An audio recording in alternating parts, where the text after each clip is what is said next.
안녕하세요. 책 읽어주는 아내 배우 이태란입니다. 오늘은 조지 오웰의 동물농장 읽어드릴 건데요. 내용에 들어가기에 앞서 책에서 소개하는 작가와 작품 세계부터 읽어드릴게요. 미래에 대한 절망적 희망.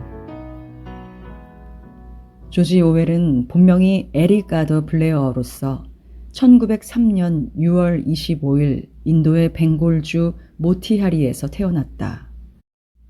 아버지는 스코틀랜드계의 영국인으로 인도 행정부 아헨국 부대리인을 지냈으며 어머니는 미얀마의 목재상 딸로서 영국인과 프랑스인의 피를 이어받았다.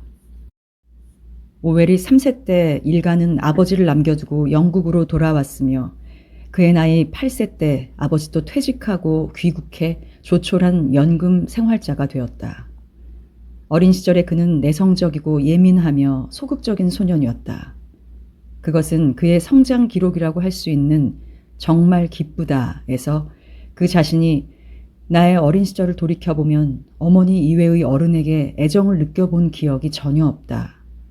그런 어머니에게도 타고난 내성적인 성격 탓에 나의 진정한 마음을 거의 털어놓지 못했다. 그런 의미에서 어머니조차도 나를 신뢰하지 못했다. 아버지의 경우는 더 싫었다. 8살이 될 때까지 좀처럼 얼굴을 볼 수 없었고 언제나 굵직한 목소리로 야단이나 치는 그저 중년이 지난 남자라는 느낌뿐이었다. 고 수레한 것을 보아도 알 수 있다. 나이 차이가 많아 누나나 누이 동생과도 어울리지 못했고 오직 자기만의 세계에 틀어박혀 혼자 상상하거나 하면서 외톨이의 쓸쓸함을 달래곤 했다. 8세 때 수업료 할인 등의 조건으로 이스트본 근교에 있는 상류사회의 자제들을 수용하는 기숙제 사립예비학교에 들어갔다. 선천적으로 남보다 감수성이 예민하고 내성적이었던 오웰은 이곳에서 상류계급과의 차별을 맛보며 침울하고 고통스러운 나날을 보내게 된다. 후에 그가 여러 곳에서 당시의 고뇌와 굴욕을 회상한 것만 보아도 그때 받은 마음의 상처가 얼마나 깊었는지 알 수 있다. 정말 기쁘다에서 그는 나는 돈이 없고 허약하고 못생겼으며 인기도 없었다. 만성적으로 기침을 하고 소심했으며 냄새 또한 풍겼다. 도저히 성공할 것 같지 않다는 확신이 마음속에 자리 잡고 있었기 때문에 어른이 된 뒤에도 오랫동안 내 행동은 줄곧 그 영향을 받을 정도였다. 30세가 될 때까지도 나는 어떤 일을 하려고 시도해보았자 그것은 틀림없이 실패로 끝나리라는 가정, 아니 오히려 내 수명은 2, 3년밖에 남지 않았을 것이라는 예견에 맞춰 생활 설계를 하고 있었다. 고 고백하고 있다.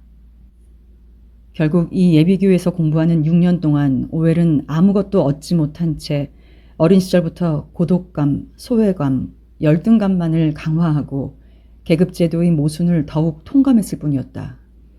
또한 학교 생활은 그에게 조직화나 통제에 대한 강한 혐오감을 심어주었다. 예비교를 졸업하면서 오웰은 영국의 명문인 두 학교로부터 장학생 자격이 주어지는데 그중 이튼교를 선택해 1917년에서 1921년까지 다녔다. 이튼교는 최고의 특권층이나 부유층의 자제가 모이는 가장 귀족적인 학교로서 가난한 집 자제는 거의 없다고 해도 과언이 아닌 형편이었으므로 그곳의 생활은 그에게 있어서 예비교 시절보다 더 견디기 어려운 고민의 연속이었을 것이다. 그는 문자 그대로 따돌린 사람이었다. 따라서 그의 계급제도에 대한 반감은 한층 더 강화되었다. 후에 이튼 시절을 되돌아보고 재학 중에 나는 공부도 하지 않고 별로 배우지도 않았기 때문에 이튼교가 내 생애에 큰 영향력을 미쳤다고는 생각하지 않는다. 고까지 말하고 있다. 그러나 이튼교에서 자유롭고 독립적인 생활을 하며 많은 친구를 사귀고 여러 가지 좋아하는 책에 심취하기도 하며 또 무엇보다 그가 후에 평생토록 가슴에 품게 되는 민중 중심의 자유주의적 사회주의 사상의 세례를 받은 것이 바로 이 이튼 재학 중이었음을 감안하면 그의 말을 액면 그대로 받아들이기는 어려울 것이다. 어쨌든 당시는 러시아 혁명 직후로 혁명을 찬양하는 풍조가 일세를 풍미해 이튼교 학생들 사이에서도 레닌을 당대의 위인으로 보는 사람이 많았으므로 원래 이런 쪽에 민감했던 그가 그 풍조에 휩쓸린 것은 오히려 당연했다고 할 수 있다. 또 이튼교에서 그는 시를 쓰거나 각본이나 단편을 쓰기도 하고 학교 신문을 창간해 편집을 맡기도 했다. 그러므로 객관적으로 볼 때 이튼 시절은 그 자신이 말하는 만큼 무의미하고 삭막한 것은 아니었던 것 같다. 1922년에 오웰은 이튼교를 졸업했다. 다음은 그의 성적으로 볼 때 틀림없이 장학생 자격을 딸 수 있으리라 기대되는 케임브리지로 가는 것이 타당한 선택일 것이나 그는 경제적 이유 등으로 이 진로를 택하지 않았다. 마침 인도 제국 경찰서에 자리가 하나 있다는 소식을 듣고 인도로 건너가 1922년부터 1927년까지 미얀마에서 지내게 된다. 미얀마에서 지낸 5년 동안의 경험은 그 후 그의 정신적 성장에 커다란 영향을 미치게 되는데 그것을 한 권의 책으로 정리한 것이 1934년 뉴욕에서 간행한 버마 시절이다. 이 작품은 영국의 식민지 지배에 대한 비판 서임과 동시에 어떤 사회적 환경에서도 괴로워하는 오웰 자신과 꼭 닮은 예민하고 내성적인 청년의 기록이다. 그는 미얀마에서 영국 제국주의의 실태를 직접 목격하면서 그 폭거에 대한 의문과 자기가 그 일부로서 원주민 탄압의 앞잡이가 되어 있다는 사실에 심한 혐오를 느끼게 된다. 그가 이 같은 감정에 사로잡힌 것은 그렇게 생각하지 않을 수 없는 객관적 현실이 존재했기 때문임은 말할 나위도 없지만 주관적 원인의 측면도 간과할 수 없을 것이다. 그것은 예비교, 이튼교를 거쳐 그가 걸어온 인생이다. 즉, 철이 든 후로 청년 시절에 이르기까지 그의 인생은 부유한 상류계급에서 받은 경멸, 모욕과 그것에 대한 반발, 굴종, 인고의 연속이었다. 단적으로 말해 당시에 그는 어린 시절부터 머리에 박혀있던 피해의식과 대학 진학을 포기하지 않을 수 없었던 울분이 뒤섞인 일종의 욕구불만의 덩어리였다. 이 욕구불만이 그로 하여금 지배자 대 피지배자라는 관계에 대해 지나칠 정도로 예민하게 만들었다. 그런 그가 식민지라는 장소에서 게다가 자신이 지배체제의 일부가 되어 있음을 깨달았을 때 그 식민지 지배의 실상이 그에게 얼마나 두렵고 견디기 어려운 자책감에 사로잡히게 했는가는 상상하기에 어렵지 않다. 그 무렵 오웰의 눈에는 일상의 아무리 사소한 일이라도 보는 것, 듣는 것의 거의 모두가 아마 인간에 의한 인간 지배의 불합리와 불법을 통감케 하는 원인이 되었을 것이다. 코끼리를 쏟아, 나, 교수형도 그 무렵에 그가 겪은 자그마한 체험기인데 그의 고뇌와 자책감이 아주 훌륭하게 표현되어 있다.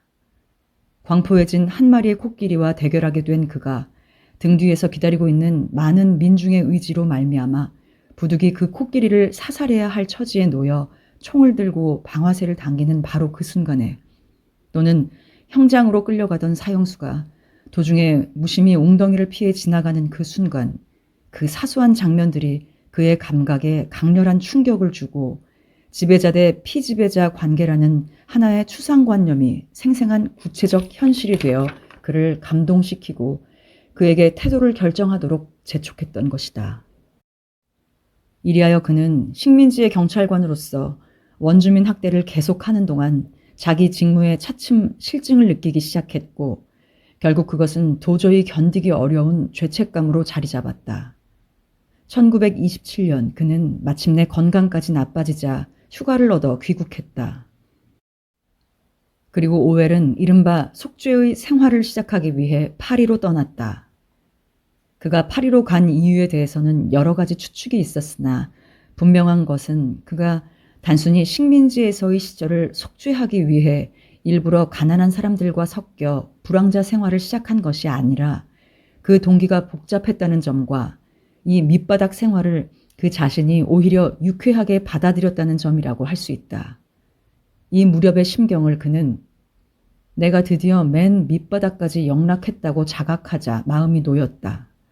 아니 오히려 유쾌한 기분마저 들었다. 사람들은 평소에 몰락한다고 입버릇처럼 말하곤 한다. 그러나 지금 이런 식으로 확실히 몰락해보니 별다른 것이 아니다. 잡다한 걱정거리가 다 사라져버린다고 수레하고 있다. 그는 그곳에서 호텔이나 식당에 접시 닦기 등을 하다가 드디어 끼니를 잊지 못하게 되자 정말 불황자 틈에 끼어 빈민굴 싸구려 여인숙에서 그들과 함께 생활하기 시작했다. 그 자신의 말을 빌리면 드디어 맨 밑바닥까지 굴러떨어지고 말았다는 것이다. 가난한 자의 최후는 그 무렵에 그가 생활하던 한 단면을 그린 체험기이다. 파리에서 이런 불황자 생활을 18개월쯤 계속하고 나서 오웰은 다시 영국으로 돌아왔다. 귀국 후에도 서점 점원과 가정교사를 하는 등 일자리를 전전하면서 파리 시절과 다름없는 궁핍한 생활을 계속했다. 한때는 유랑하는 불황자들 틈에 끼어 각지를 방랑하기도 했다. 그러나 이런 불안한 생활을 하는 한편 여러 신문과 잡지, 특히 당시 이튼 시절의 친구가 주재하던 개간지 디 아델피에 기고했다. 1933년에 간행된 그의 처녀작 파리와 런던의 밑바닥 생활은 그 무렵에 그의 생활상을 적나라하게 털어놓은 기록인데 이 작품의 출판을 계기로 조지 오웰이라는 필명을 쓰기 시작한다. 파리와 런던의 밑바닥 생활은 전혀 팔리진 않았지만 비평가 사이에서는 높이 평가되어 호평을 얻었다. 티 홉킨스는 훌륭하고 매력적인 작품이다. 좀 오만한 경향은 있으나 호기심을 일으키는 묘사가 계속되고 있고 불황자 생활에 대한 실제적인 견해가 넘쳐 있다고 칭찬했다. 이듬해인 1934년에는 미얀마 시절의 체험을 소재로 한 버마 시절을, 1935년에는 급료가 아주 싼 사립학교 교사의 생활 체험을 쓴 소설 목사의 딸을, 1936년에는 서점의 점원 시절 이야기를 쓴 소설 염란을 바람에 나부끼게 하라를 각각 세상에 내놓았다. 목사의 딸은 믿을 수 있든 없든 사람에게는 신앙이 필요하다는 신앙의 문제와 성에 대한 공포를 주제로 한 소설이었는데 그 가운데는 런던에서의 불황자 생활과 싸구려 여인숙 생활, 저급한 사립학교의 내막 등 작가의 생활 체험이 실려 있다. 오웰 자신은 뒤에 이 작품을 싫어해 생전에는 재판을 허락하지 않았으며 자기의 저작 목록에서 빼고 눈에 띄는 대로 사들여 파기했다는 이야기도 있다. 염란을 바람에 나부끼게 하라는 버마 시절의 주인공 플로리와 같은 예민한 청년 고든 콤스톡을 중심으로 전개되는 이야기이다. 그러나 고든은 플로리와는 달리 런던의 한 서점에서 일한다. 그리고 돈의 악착스러운 중산계급적인 생활을 벗어나 문필 생활을 하고 싶은 생각에서 시도 써보고 여러모로 노력해보았으나 결국은 어느 쪽도 제대로 되지 않자 취직하고 결혼해 아이를 낳고 착실한 중산층 생활에 안주한다는 이야기이다. 화분에 심은 튼튼한 염란을 견실하고 끈질긴 중산층 가정의 상징으로 보았던 것이다. 오웰 자신이 시작을 단념한 것도 마침 이 무렵이라 우연인진 모르나 비교해보면 재미있다. 염란을 바람에 나부끼게 하라도 경제적으로는 별로 도움이 되지 못했으나 겨우 2, 3실링의 돈으로 여자를 꿰어내어 혹시 돈이 모자라진 않을까 온종일 애를 태운 가난한 주인공의 체험에 동정이 간다고 많은 젊은이들로부터 공감하는 편지가 쇄도해 그는 기뻐했다고 한다.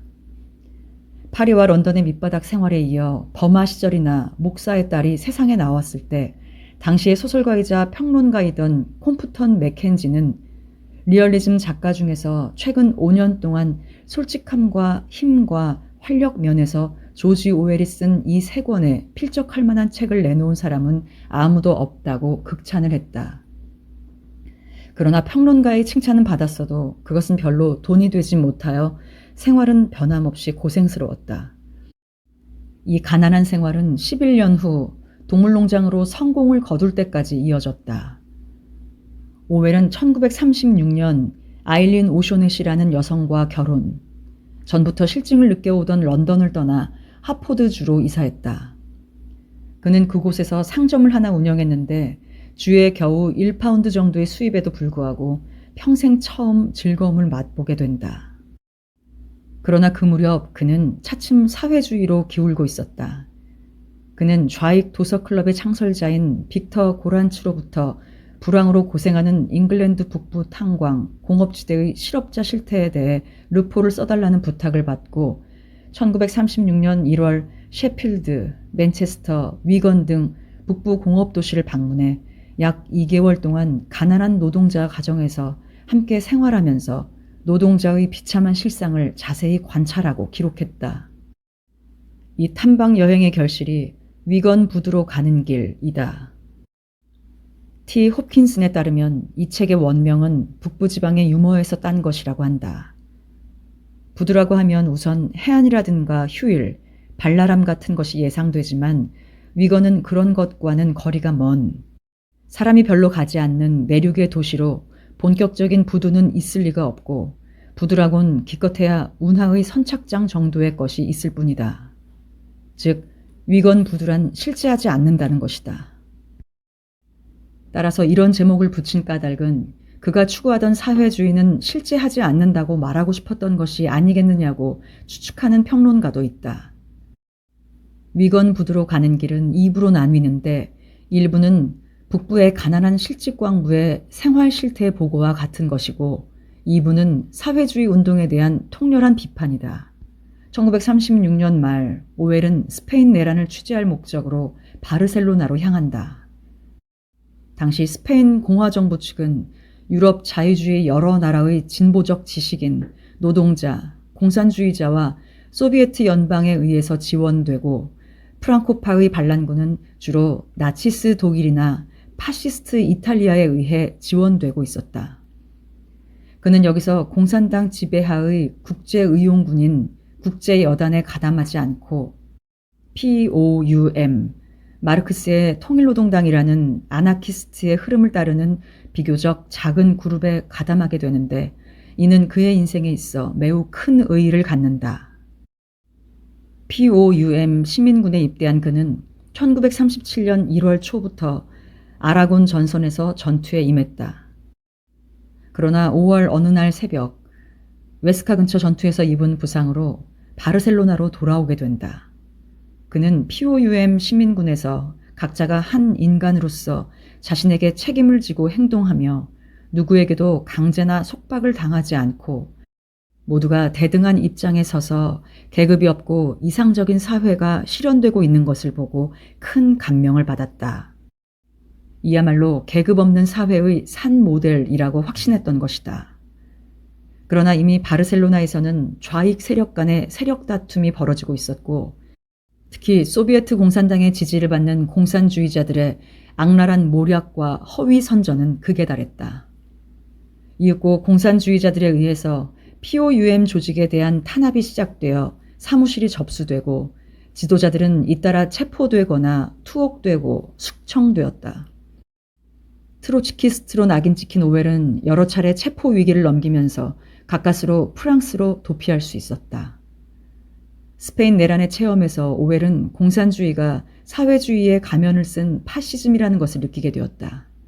특히 그에게 충격을 준 것은 공산당을 지지하는 신문이 이 전쟁에 대해 얼마나 진실을 은폐하고 왜곡해 거짓 보도하고 있는가를 경험하고 우이든 좌이든 전체주의 국가에서는 학위에 따라선 진실이 얼마나 왜곡되고 은폐되며 뒤바뀌고 있는가를 알 수 있었다. 이에 대한 반발이 나중에 동물농장과 1984년을 쓴 동기가 되었으며 진실의 은폐, 왜곡, 말살에 의한 언론의 통제의 공포는 특히 1984년을 구상하는 골자가 되었다. 이 스페인 내란에서의 귀중한 전쟁 체험을 세상에 알리겠다는 의도에서 1938년에 출판한 것이 카탈로니아 찬가이다. 이것은 정치면에서는 부분적으로 약간 주관적으로 치우친 경향은 있으나 매우 극적이고 객관적이고 상세한 1급 르포 문학이었다. 그러나 판매는 여전히 부진해 초판 1,500부 가운데 그가 사망할 때까지 팔린 것은 겨우 900부뿐이었으며 미국에서는 그의 사후인 1952년까지 출판도 되지 않았다. 오웰 내외는 귀국하자 런던의 도시 생활을 피하기 위해 결혼했을 때 빌렸던 하포드주 워링턴에 있는 상점에 들어앉았다. 그리고 제2차 세계대전이 시작될 때까지 2년 동안 조용한 생활을 보냈는데 카탈로니아 찬가는 이 기간에 탈구한 것이다. 또 이 기간에 스페인에서 입은 부상과 그때의 고생이 원인이 되어 지병인 폐결핵이 더욱 악화되자 요양을 목적으로 겨울 한철을 모로코에서 지내기도 했다. 1939년에 오웰은 소설 공기를 마시러를 세상에 내놓았다. 이것은 판매에서 어느 정도 성공을 거둔 최초의 작품으로 중판을 거듭했다. 보험 외무를 하는 조지 보울링이라는 중년의 뚱뚱보인 고독을 즐기는 사람, 좋은 주인공을 등장시킨 이야기로 경마에서 돈을 번 주인공 보울링이 자기가 태어난 고향을 찾아가지만 사고로 투하된 폭탄에 의해서 파괴된 집을 발견하게 된다. 이 폭격당한 집을 그린 그의 감정의 배후에는 무사 안일한 영국인에 대해 전쟁이 임박했다는 경고의 뜻이 담겨 있었다. 그는 1940년의 전쟁 일기에서 미래는 파국을 맞게 될 것임이 틀림이 없음을 나는 1931년 무렵부터 줄곧 알고 있었다. 1934년 이래 영국과 독일의 전쟁이 조만간 일어나리라는 것은 알고 있었는데 그것이 1936년 이후엔 꼭 일어난다는 확신마저 들었다. 나는 그것을 느낌으로 알았다. 고 말하고 있다. 제2차 세계대전이 발발하자 오웰은 육군에 입대하려고 노력해보았으나 건강 때문에 입대가 허용되지 않았다. 그래서 국방시민군의 지원에 중사가 되었다. 국방시민군이란 현역병으로는 전장에 갈 수 없는 사람들로 편성된 민간의 군대 조직으로 만일 독일군의 영국 본토 상륙이 실제로 감행될 경우에는 조국 방위를 맡게 되어 있었다. 1941년 가을에는 독립된 작가 생활을 거의 할 수 없게 되자 영국 방송협회의 근무요원으로서 담당한 대말레이 방송을 거의 혼자서 맡을 정도로 열심히 일했다. 왜냐하면 스페인에서 선전이 지닌 영향력의 위대함을 절감하고 있었기 때문일 것이다. 전시회는 줄곧 과로의 연속이었다. 성한 사람도 견디기 힘든 당시의 조건은 오웰에게 있어 몹시 고생스러웠다. 폭격에 대비해 창문을 전부 벽돌로 막아버려 환기도 안 되는 사무실의 인공 조명 아래에서 일해야 했다. 밤새워 일하는 것은 당연했고 철야를 한 뒤 간이 침대에서 두어 시간 잠시 누웠다가 다시 일하는 경우도 드물지 않았다. BBC 근무는 그에게 보람있는 일이긴 했으나 창작할 시간적 여유가 없었으므로 1944년 11월 그만두고 영국 노동당의 지지를 받는 주간지 트리뷴의 문예부장이 되었다. 1939년 이후로 문필 활동을 할 여가를 얻을 수 있었던 것은 그것이 처음이었다. 오웰은 마침내 동물농장의 집필을 시작했다. 이 이야기의 구상은 그가 6개월이나 보관하고 있던 것으로서 이듬해인 1944년 2월에 탈고했다. 내 저서 가운데 정말 고심해서 쓴 유일한 책이라고 말하고 있듯이 스스로도 자신이 있었겠지만 실로 처음부터 끝까지 구성의 전개나 문장의 흐름이 전혀 막힘없이 물 흐르듯 하고 있다. 그러나 이 걸작도 막상 출판이라는 단계에 이르자 난항을 겪었다. 네 곳의 출판사로부터 출판을 거절당했던 것이다. 이유는 우선 전시라서 용지가 바닥났다는 점을 들 수 있다. 그러나 주된 이유는 비록 우화의 형식을 빌리긴 했으나 동물농장이 스탈린 독재하의 소비에트를 너무나 통렬하게 공격했다는 점이었다.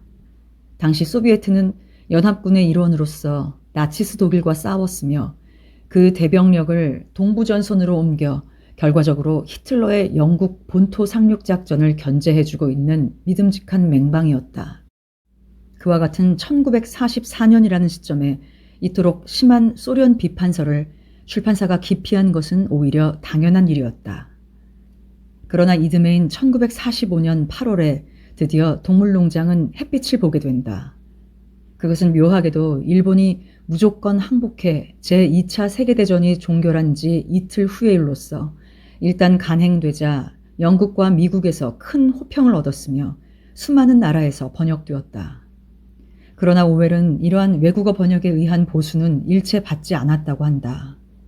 이토록 큰 호평을 얻은 것은 출판 시점이 적중한 탓도 있었지만 제2차 세계대전이 끝나자마자 영국과 미국 등의 이른바 자유주의 진영대 소련과 그 위성 여러 나라, 즉 사회주의 진영과의 대립이 즉각 첨예화하여 소련에 대한 의혹과 반소련적 분위기가 급속히 확산되고 있었기 때문이기도 했다. 동물농장은 말하자면 그러한 시류를 잘 타서 베스트셀러가 되었고, 비로소 그는 경제적으로 안정되고 국제적인 명성도 얻어 예전의 희망대로 보통 사람들 사이에서도 주목받고 평가받는 작가가 되었다. 1945년 초에 오웰은 트리뷴지를 그만둔 후 종군 기자로서 제2차 세계대전의 마지막 작전이 벌어지고 있던 유럽으로 건너가 6월에 나치스 독일의 붕괴를 직접 목격했다. 그동안 영국에서는 그의 아내가 사소한 수술을 받은 것이 악화되어 사망했다. 아내가 사망한 뒤 귀국한 오웰은 후에 그를 일약 유명인으로 만든 소설 1984년을 구상하기 시작했다.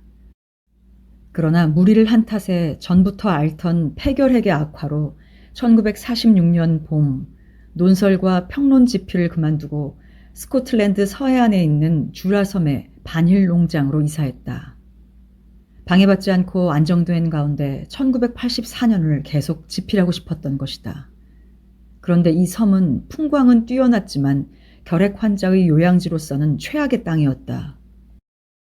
생활 환경은 원시적이었고 비가 많이 내리는 계절에는 집이 새는 형편이었다. 이런 형편없는 환경에서 그는 날이 갈수록 쇠약해지는 몸을 채찍질하면서 마치 신들린 사람처럼 오로지 1984년을 집필하는 데 심혈을 기울였다. 그러나 1984년이 거의 완성된 1947년 말, 병이 눈에 띄게 악화되어 한때 글래스고의 병원에 입원해야 했다. 1949년에는 좀 더 남쪽으로 옮기라는 의사 지시에 따라 우선 글로스터주 스트라우드 근처 요양소에 들어갔으나 친구들의 충고로 곧 런던의 유니버시티 칼리지 병원으로 옮겼다. 그동안 엄청난 노력을 기울여 간신히 대작 1984년을 탈고했다. 그는 만일 내 병이 이토록 심하지 않았다면 이 소설이 이토록 음울한 이야기가 되진 않았을 텐데 하고 말했다. 1984년은 하나의 미래소설로서 동물농장이 끝난 시점에서 이야기가 시작되고 있다. 즉 1984년의 세계에서는 혁명이 실패로 끝나고 독재체제가 부동의 정치체제로서 확립되어 있다. 오웰은 이 이야기 속에 독재적 정치하에서 지낸 자신의 온갖 체험을 담았다. 어리석은 혁명은 도리어 독재적 정치체제를 낳는 원인이 된다는 것, 권력을 획득하고 유지하기 위해 독재체제는 스파이 행위의 장려, 보도, 오락의 통제, 생활의 획일화 등 모든 수단을 동원해 진실을 왜곡하고 말살한다는 것 등을 그렸다. 1984년에서 볼 수 있는 미래를 향한 한 가닥 희망이라고 할 수 있는 것은 민중의 에너지와 그 가족적인 유대이다. 이러한 이른바 고풍스런 미덕에 대해 찬양과 신뢰를 보내고 있는 점은 오웰에 있어서의 보수주의라고 할 수도 있을 것이다.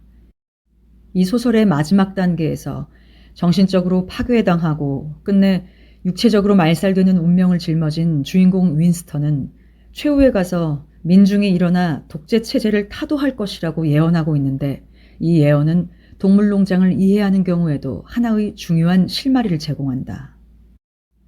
분명히 작가는 장차 동물들이 돼지 독재자의 압박에서 피할 수 있으리라고 말하진 않았다.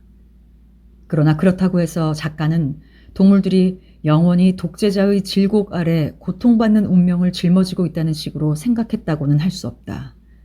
앞서도 말했듯이 내용으로 볼 때 1984년은 동물농장이 끝나는 시점에서 시작된 이야기이다. 그러나 그보다는 오히려 1984년은 동물농장의 속편 또는 해결편이라고 할 수 있을 것이다.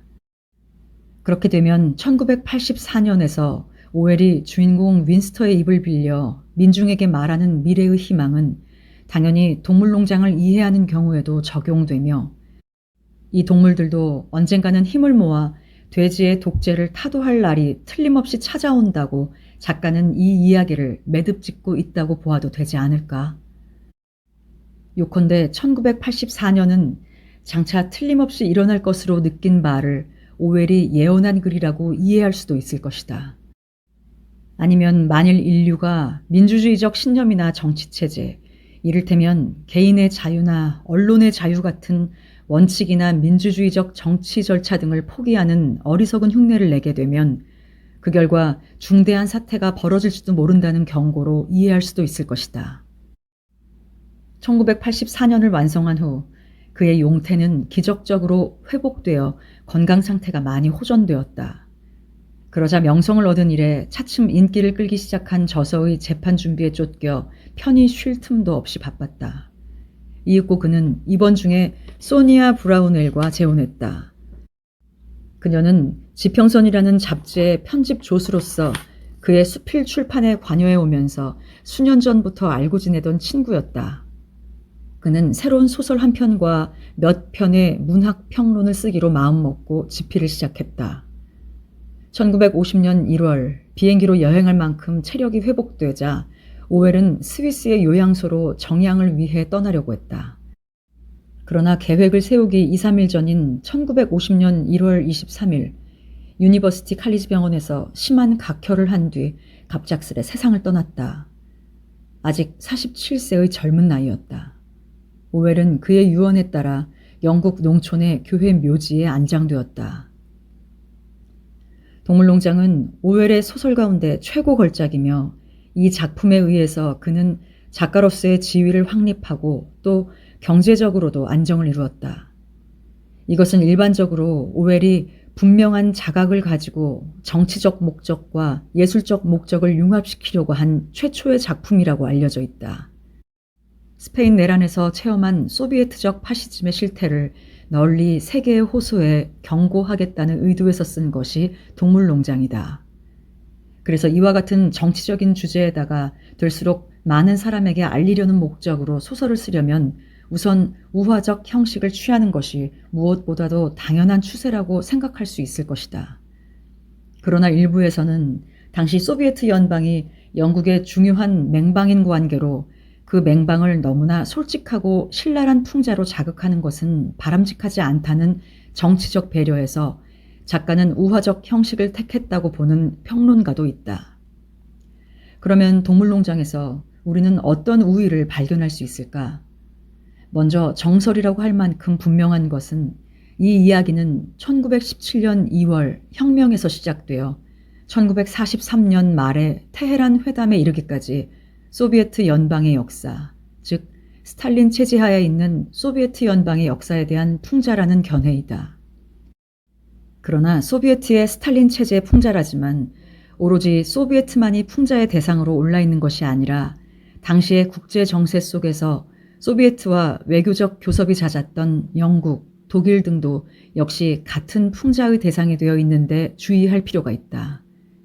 지금 이 견해에 따라서 이야기 속의 인물이나 사건을 실제의 인물이나 나라들, 구체적 사건에 대응시켜보면 메이저 영감은 레닌, 나폴레온은 스탈린, 스노우볼은 트로츠키, 나폴레온이 길들인 9마리의 맹견은 국가비밀경찰, 존스는 러시아 황제, 필킹턴은 영국, 프레데릭은 독일, 스노우볼의 도망은 트로츠키의 망명, 풍차의 건설은 산업 5개년 계획, 프레데릭과의 상거래는 독소 불가침 조약, 필킹턴과 나폴레온과의 트럼프 놀이는 테헤란 회담 등이 될 것이다. 이 소설에 나오는 등장인물의 대립과 갈등, 동물농장의 성립 발전 과정의 패턴은 특정한 시기에 특정한 국가 정권의 그것이 아니라 우익이든 좌익이든 권력기구가 국체적으로 기능하는 경우에 필연적으로 취하지 않을 수 없는 보편적인 패턴이다. 그리고 여기서 우리는 동물농장이 가르치는 또 하나의 우위에 도달한다. 권력이란 그것이 어떠한 이데올로기와 결부되어 있든 확립되고 정착되고 영속하면 반드시 그 권력을 쥐인 자의 부패와 타락을 낳는 법이다. 하나의 권력기구가 쓰러지면 반드시 곧 새로운 권력기구가 생겨난다. 이 소설을 썼을 때 그가 염두에 두었던 것은 어디까지나 스탈리니즘이 지배하는 소비에트 연방의 모습이었을 것이다. 그러나 그의 예리한 통찰력은 비록 무의식적이긴 하지만 스탈리니즘 비판의 배후까지 미쳐서 거기에 숨은 권력의 보편적 본질과 그 필연적 법칙을 들추어내 우리에게 보여준 것이다. 그러면 민중은 그 권력기구 밑에서 억압만 당하고 구원받을 수 없는가? 민중은 일어나 그 중압을 떨쳐버릴 수 있는 힘을 가졌는가? 여기에서 민중의 미래를 향한 꿈과 희망의 문제가 대두된다. 오웰은 이 문제를 어떻게 보았을까? 이 의문에 대한 대답은 의외로 어렵다. 이 문제에 대한 그의 태도가 분명하지 않기 때문이다. 1946년, 즉 동물농장을 출간한 이듬해에 내놓은 어느 평론에서 그는 민중이란 별로 믿을 수 없다는 뜻을 비추고 있다. 물론 지식층을 싫어하는 열렬한 민중 예찬자인 그로서는 흔치 않은 일이지만 그 나름대로 느끼는 바가 있었을지도 모른다. 동물농장의 결말을 보아도 동물들은 결국 구원되지 못한다고 하니 그것은 작가의 민중에 대한 환멸이나 절망으로 해석해도 좋을 것이다. 그러나 그는 역시 민중을 믿고 그들의 에너지에 미래를 위한 희망을 맡기지 않았을까? 한편으로는 환멸을 느끼고 실망과 불만을 느끼면서도 결국 이것밖에 기대할 수 없으니 어쩔 수 없다는 침잠되고 소극적인 희망을 평생토록 품고 있었던 것 같다. 그러한 그의 희망의 표현이 동물농장의 끝부분에서 발견되고 있다. 그런 말을 듣고도 동물들은 결코 희망을 버리지 않았다. 그들은 오히려 자기들이 동물농장의 일원이라는 자존심과 긍지를 한시도 잃지 않았다. 옛날의 꿈 가운데 버려진 것은 하나도 없었다. 영국의 푸른 들녘이 인간의 발에 짓밟히지 않으리라는 메이저 영감이 예언한 동물공화국이 아직도 찾아올 것으로 믿고 있었다. 언젠가는 반드시 찾아올 것이다. 가까운 장래가 아닐지도 모르며 지금 살아있는 동물들이 모두 세상을 떠난 뒤가 될지도 모른다. 그러나 언젠가는 실현될 것이다. 제1장 장원 농장의 존스 씨는 해가 지자 닭장 문단속을 하려고 했으나 술이 너무 취해서 그만 쪽문 닫는 것을 잊어버렸다. 손에 든 등불을 좌우로 흔들면서 존스 씨는 마당을 가로질러 주방에 들어가 장화를 벗어던진 후 맥주통에서 마지막으로 맥주 한 잔을 따라 들이켜고는 2층 침실로 거침없이 올라갔다. 존스 부인은 벌써 코를 골며 자고 있었다. 침실 불이 꺼지자 기다렸다는 듯이 농장 건물 여기저기서 웅성거리기 시작했다. 품평회에서 입상한 중백종 돼지인 메이저 영감이 간밤에 꾼 이상야릇한 꿈 이야기를 다른 동물들한테 해주고 싶다는 전갈이 낮에 쫙 돌았던 것이다. 존스 씨가 자러 들어가면 들킬 염려가 없다고 보고 그때 모두가 큰 창고에 모이기로 약속이 되어 있었다. 메이저 영감으로 말하자면 이 농장에서 제일 존경받고 있는 터라 그의 말을 듣기 위해서라면 잠을 1시간쯤 덜 자도 괜찮다고 생각하고 있었다. 창고 한쪽 구석의 높직한 연단 위에는 이미 메이저 영감이 천장에 매단 등불빛을 받으면서 짚을 깐 자리 위에 점잔을 빼며 앉아 있었다. 올해 12살이 된 그는 요즘 살이 좀 찌는 듯 했지만 위풍 있는 풍채가 여전하고 지금까지 한 번도 송곳니를 자른 적은 없지만 보기에 영리하고 부드러운 인상이었다.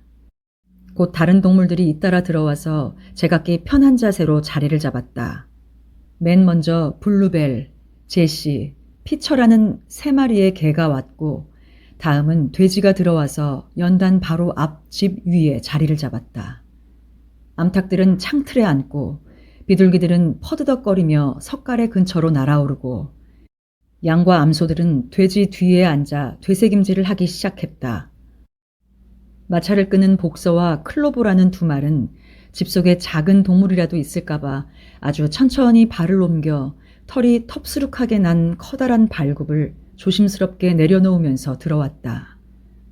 클로버는 벌써 중년이 다 된 통통한 암말이었는데 4번째 새끼를 낳은 뒤로는 아직 예전의 모습을 회복하지 못하고 있었다. 복서는 키가 18뼘이나 되는 커다란 동물로 여느 말 2마리 정도의 힘을 썼다. 코에 하얀 줄무늬가 나 있는 것이 어쩐지 머리가 둔한 인상이었는데 정말 그의 지능은 뛰어나다고는 할 수 없었다. 그러나 성질이 착하고 남달리 일을 잘해서 존경을 한 몸에 받고 있었다. 말들의 뒤를 이어 흰 염소 뮤리엘과 당나귀 벤자민이 들어왔다. 벤자민은 농장에서 터줏대감인데다가 제일 가는 심술꾸러기였다. 좀처럼 말을 하지 않았으나 한번 말을 시작하면 그칠 줄 몰랐고 또 거의가 빈정대는 말뿐이었다. 이를테면 그는 입버릇처럼 하느님은 파리를 쫓으라고 꼬리를 달아주셨지만 나한테는 꼬리 대신에 차라리 파리를 없애주시는 편이 훨씬 더 고맙겠는데 하는 투로 말했다. 농장 안에서 지금까지 한 번도 웃지 않은 동물은 벤자민 뿐이었다. 왜 그러냐고 물으면 그는 을에 웃을 일이 없어서라고 대답했다.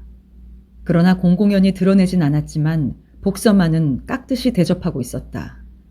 일요일이면 그들 둘은 곧잘 과수원 너머에 있는 울타리 친 작은 목장에 나란히 서서 묵묵히 풀을 뜯으며 지내곤 했다.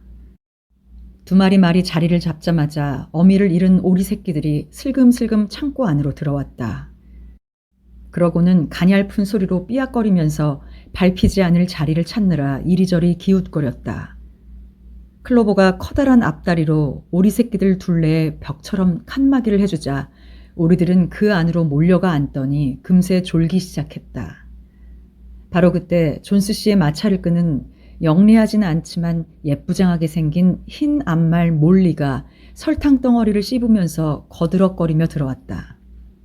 몰리는 맨 앞쪽에 자리를 잡고는 뽐내듯이 빨간 리본으로 따은 흰 갈기를 벼랑간 요란하게 뒤흔들었다. 맨 마지막에 들어온 것은 고양이였다.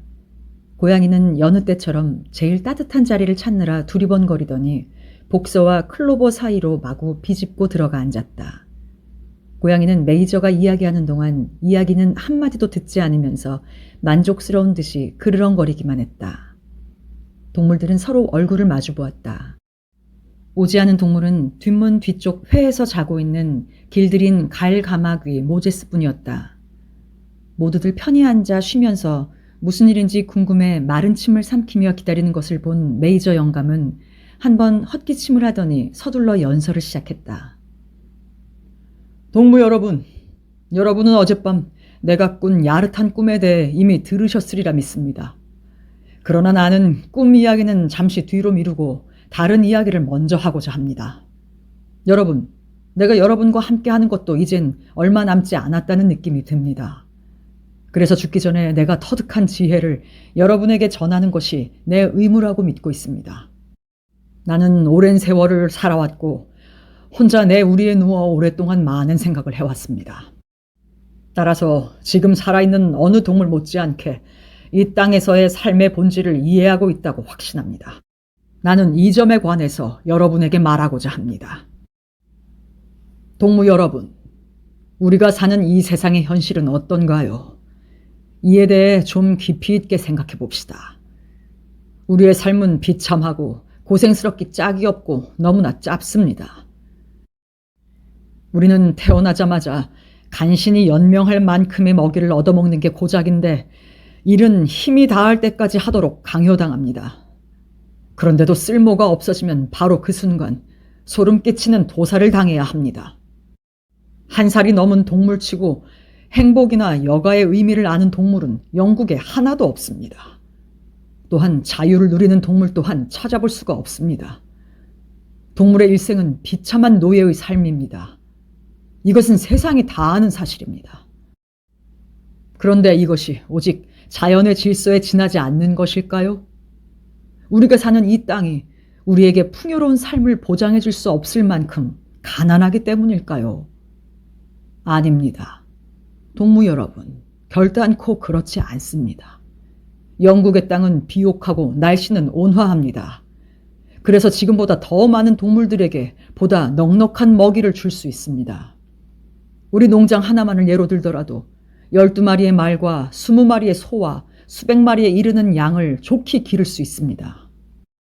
뿐만 아니라 지금의 우리가 거의 상상도 못할 만큼 쾌적하고 품위 있는 생활을 할 수 있습니다. 그런데 왜 우리는 계속 이런 비참한 생활 속에서 신음해야 합니까? 그것은 오직 우리가 일해서 거둬들인 거의 전부를 인간에게 빼앗기기 때문입니다. 동무 여러분, 여기에 우리의 모든 문제에 대한 해답이 있습니다. 그것은 단 한마디로 요약할 수 있는데 바로 인간입니다. 인간이야말로 우리의 오직 하나뿐인 진짜 적입니다. 인간을 이 농장에서 추방합시다. 그러면 굶주림과 과로의 원인을 영원히 제거할 수 있습니다. 인간은 생산하지 않고 소비만 하는 유일한 동물입니다. 우유도 짜내지 못하고 달걀도 낳지 못합니다. 힘이 없어 쟁기질도 못하고 토끼를 잡을 만큼 날래지도 못합니다. 그런데도 그들은 모든 동물을 지배하고 있습니다. 동물을 부리면서도 굶어 죽지 않을 만큼의 먹이만 주고 나머지는 모두 자신들이 차지합니다. 우리가 힘들여 땅을 갈고 우리의 분뇨가 땅을 기름지게 합니다. 그런데도 우리 가운데 누가 벌거숭이 가죽 말고 다른 재산을 가지고 있습니까? 내 앞에 있는 암소 여러분, 당신들이 지난 1년 동안에 짜낸 우유가 몇천 갤런이나 됩니까? 당신들의 듬직한 송아지를 키웠어야 할 우유는 어찌 되었습니까? 마지막 한 방울까지 우리 적들이 다 마셔버렸습니다. 그리고 암탉 여러분, 당신들은 지난 1년 동안에 얼마나 많은 알을 낳았으며 그 가운데 병아리를 몇 마리나 깠습니까? 나머지는 모조리 존스와 그 식구들이 돈을 벌려고 시장에 내다 팔았습니다. 그리고 클로버, 당신의 노후를 보살펴주고 즐거움이 되어야 할 당신이 산고를 치르고 나온 4마리의 망아지들은 어찌 되었습니까? 한 살이 되자마자 모두 팔려나가 2번 다시 그 망아지들을 보지 못했습니다. 4차례나 출산을 하고 농장에서 죽도록 일한 대가로 당신은 무엇을 받았습니까? 간신히 연명할 만큼의 여물과 마구간밖에 더 있습니까? 그뿐이 아닙니다. 지금과 같은 우리의 이 비참한 생활조차도 우리 수명이 다할 때까지 이어갈 수 없습니다. 나 자신은 별로 불평이 없습니다. 왜냐하면 나는 행복한 돼지에 속하니까요. 나는 올해 12살로 400이 넘는 지식이 있습니다. 이것이 돼지로서의 건실한 생활입니다. 그러나 어떤 동물도 마지막에는 잔인한 칼을 피할 수 없습니다. 내 앞에 앉아있는 어린 돼지들도 1년 이내에 단발마의 비명을 지르면서 도살장의 이슬로 사라지게 될 것이오. 그 공포는 반드시 우리 모두에게 한 번은 닥치게 되어 있어. 암소도 돼지도 닭도 양도 모두 마찬가지입니다. 말이나 개의 운명도 피할 수 없습니다. 복서, 당신의 그 늠름한 근육이 힘을 쓰지 못하면 그날로 존스가 당신을 백정에게 팔아넘길 것이고 그 백정은 당신 목을 따고 삶아서 폭사운드 개한테 먹이로 줘버릴 것입니다. 개로 말하자면 나이가 들어 이가 빠지면 목에 벽돌을 매달아 가까운 연못에 내던져 죽일 것입니다. 동무 여러분, 이렇게 따지고 보면 우리 삶의 모든 재앙은 인간들의 횡포에서 생겨난다는 것이 마치 수정처럼 환히 들여다보이지 않습니까? 인간만 몰아내면 됩니다. 그러면 우리가 일해서 얻은 수확은 모두 우리 손에 돌아올 것입니다. 하룻밤 사이에 우리는 부유해지고 자유로워질 수 있습니다. 그러면 우리는 어떻게 해야 할까요? 그것은 밤낮을 가리지 않고 분골쇄신, 오로지 인류 타도를 목표로 매진하는 것 외에는 달리 방법이 없습니다. 동무 여러분, 이것이 여러분에게 보내는 나의 메시지입니다. 벌기합시다. 그날이 언제 올지 우리는 모릅니다. 일주일 후가 될지 100년 후가 될지 모릅니다. 그러나 나는 내 발밑에 짚을 보듯이 분명히 알고 있습니다. 언젠가는 정의가 실현되리라는 것을. 동무 여러분, 당신들의 그 짧은 여생 동안 이 일을 한시도 잊어선 안 됩니다. 특히 우리 뒤를 잇는 세대가 승리의 그날까지 투쟁을 계속할 수 있도록 여러분 후손들에게 나의 이 메시지를 꼭 전해주십시오. 그리고 동무 여러분, 여러분의 결의가 절대로 흔들려선 안 되며 무슨 일이 있어도 잊지 말아야 합니다. 가모니설에 넘어가 나아갈 길을 벗어나는 일이 없도록 하십시오. 인간과 동물은 공동의 이익을 갖고 있다든가 인간의 번영이 바로 동물의 번영이 된다는 주장에 절대로 귀를 기울여선 안 됩니다. 그것은 모조리 기만입니다. 인간이란 그들 이외의 어떠한 동물의 이익도 결코 도모하지 않습니다. 그러니 맞서 싸우기 위해서 우리 동물들은 하나로 힘을 합치고 하나로 뭉쳐야 합니다. 인간은 모두 적입니다. 그러나 동물들은 모두 동지입니다. 바로 그때 큰 소동이 벌어졌다. 메이저 영감이 연설하는 동안 커다란 쥐 4마리가 구멍에서 살며시 나와 뒷발로 서서 그의 연설을 듣고 있었다. 그러다 개들이 그 모습을 발견하자마자 재빨리 구멍 속으로 뛰어들어가 간신히 목숨을 건진 것이다. 메이저 영감이 앞다리를 들어 다들 조용히 하라고 진정시켰다. 동무 여러분! 하고 그는 입을 열었다. 여기서 짚고 넘어가야 할 문제가 생겼습니다. 쥐나 토끼 같은 들짐승들이 우리 편이냐 아니면 우리 적이냐 하는 것입니다. 이에 대해 투표를 하고자 합니다. 쥐는 동지인가? 나는 이 문제를 이 회의에 제안하는 바입니다. 당장 투표에 들어가 쥐는 동지임이 압도적 다수로 가결되었다. 반대표는 겨우 4표로 개가 던진 3표와 고양이가 던진 1표였다. 그런데 나중에 안 일이지만 고양이는 찬반 양쪽에 모두 투표를 한 것이 밝혀졌다. 메이저 영감은 말을 이었다. 내 이야기는 이제 거의 다 했습니다. 거듭 말하겠습니다. 인간과 그들의 모든 소행에 대해 깊은 원한을 품고 있어야 한다는 의무를 한시도 잊지 마십시오. 분명히 알아야 합니다. 2다리로 걷는 자는 모두 적이고 4다리로 걷는 자와 날개를 가진 자는 모두 우리 편입니다. 더욱이 인간과의 투쟁에서 명심할 것은 인간의 흉내를 내지 말라는 것입니다. 인간을 정복한 뒤에도 그들의 악습에 물들어선 안 됩니다. 어떤 동물도 절대로 집에서 살거나 침대에서 자거나 옷을 입어서는 안 됩니다. 또한 술을 마시거나 담배를 피우거나 돈을 만져서도 안 됩니다. 인간의 습관은 모두 악덕입니다. 그리고 특히 다짐해야 할 것은 동물들끼리는 서로 폭력을 휘두르지 말아야 합니다. 약하건 강하건 지혜롭건 어리석건 우리는 모두 형제입니다. 어떤 동물도 다른 동물을 죽여서는 안 됩니다. 모든 동물은 평등합니다. 자, 동무 여러분, 이제 나는 어젯밤 꿈 이야기를 하겠습니다. 그런데 유감스럽게도 제대로 설명하기가 어렵군요. 그것은 인간이 추방된 뒤에 올 세상의 꿈이었습니다. 그러나 그 꿈 덕택에 나는 오래전에 잊었던 일을 생각해낼 수 있었습니다. 꽤 오래전의 이야기입니다만 우리 어머니와 다른 암퇴지들이 입버릇처럼 부르던 옛 노래가 있었습니다. 그들은 그 곡조와 가사를 3마디밖에 몰랐습니다. 나는 어린 시절에 그 곡조를 배웠지만 그 후 까맣게 잊고 있었습니다.